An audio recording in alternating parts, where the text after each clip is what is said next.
نہیں نیچرلی یہ کتنا بڑا حادثہ ہوا جس میں اتنے سارے لوگ بے گناہ لوگ مارے گئے، تو نیچرلی اس میں پورا ماحول ہی بدل جاتا ہے، اور ایسے کچھ چیزیں ہو جاتی ہیں جس کی ایکسپیکٹیشن نہیں ہوتی ہے ہمیں۔ پر ایک چیز تو میں آن ریکارڈ رکھنا چاہتی ہوں کہ ملک کے اندر جو ہمارے اسٹوڈنٹس ہیں، ہماری بچیاں ہیں، ہمارے جو باقی ٹریڈرز ہیں، ان پہ جو شروع میں جو ان کے اوپر پریشر آ رہا تھا، جو ان کے ساتھ بہت تکلیف دہ طریقہ کار استعمال کیا، اس میں کہیں نہ کہیں ٹھہراؤ آ گیا ہے۔ تو اس کے لیے میں سمجھتی ہوں کہ ہمارے ملک کے لوگ بھی اب سامنے آ رہے ہیں، اور کہیں نہ کہیں کشمیریوں کو جس نظر سے دیکھا جاتا تھا اس میں ایک تھوڑا سا تبدیلی آئی ہوئی۔ جہاں تک کشمیر کا سوال ہے، یہاں کچھ ایسی کارروائیاں ہوئی جس طرح لوگ جو ہیں پہلگام حادثے کے بعد جن کو پکڑا گیا ہے بہت بڑی تعداد میں، اور اسی طرح سے جو ملیٹنٹوں کے جو گھر جو گرائے گئے، اس میں کولیٹرل ڈیمیج بھی کافی ہوا کہ بیچارے جو عام لوگ تھے ان کے گھر بھی گرے۔ یہاں مرن جو ہے پلوامہ میں ایک گھر تھا، اس کی شادی تھی بیٹی کی، تو اس بیچارے کا بھی سارا ڈسٹروائے ہو گیا۔ تو مگر میری گزارش ہے ہوم منسٹر صاحب سے کہ ہم سمجھتے ہیں، ہم تکلیف کو سمجھتے ہیں، ہم اس تکلیف کو محسوس کرتے ہیں، تو پورے ملک میں غصہ ہے، مگر جموں کشمیر کے لوگ جنہوں نے اس تکلیف کو 30-35 سال سے برداشت کیا، اور ہم سمجھتے ہیں اس بات کو، تو ایسا ہونا چاہیے کہ جیسے جو ملیٹنٹس کے ساتھ ڈیل کرتے ہوئے یہ ضروری ہے کہ دھیان رکھا جائے کہ عام لوگوں کے گھر نہ گرایا جائے، اور اسی طرح جو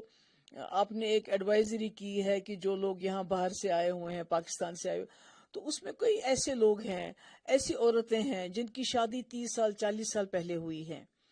یا مطلب جن کے بچے ہیں، گرینڈ چلڈرن ہیں، ان کا گھر تو ہندوستان ہے،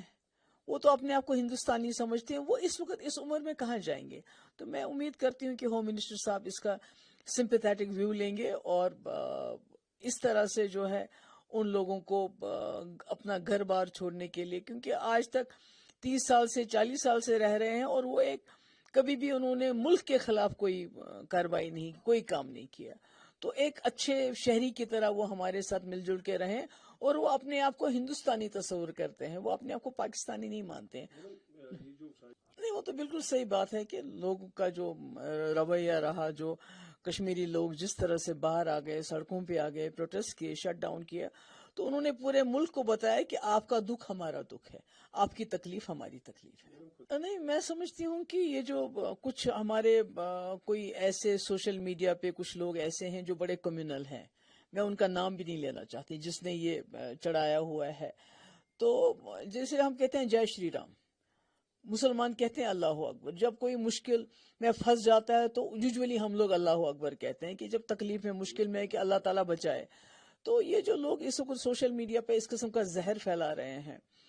تو میں تو کیا کہہ سکتی ہوں، میں کہتی ہوں لعنت ہے ان پہ، اور کیا کہہ سکتے ہیں۔ اور مجھے لگتا ہے کہ گورنمنٹ آف انڈیا کو ان کے خلاف سخت کارروائی کرنی چاہیے جو اس قسم کا زہر پھیلا رہے ہوں۔ ایک طرف سے ہمارے لوگ شہید ہو گئے ہیں، وہ ان کے گھر والے ابھی ان کا ماتم منا رہے ہیں، اور دوسری طرف سے زہر پھیلانے کی کوشش کر رہے ہیں ان کشمیریوں کے خلاف جن کشمیریوں نے ملیٹنٹوں کے خلاف اس وقت پروٹیسٹ نکالا، دکانیں بند کی، خون دیا،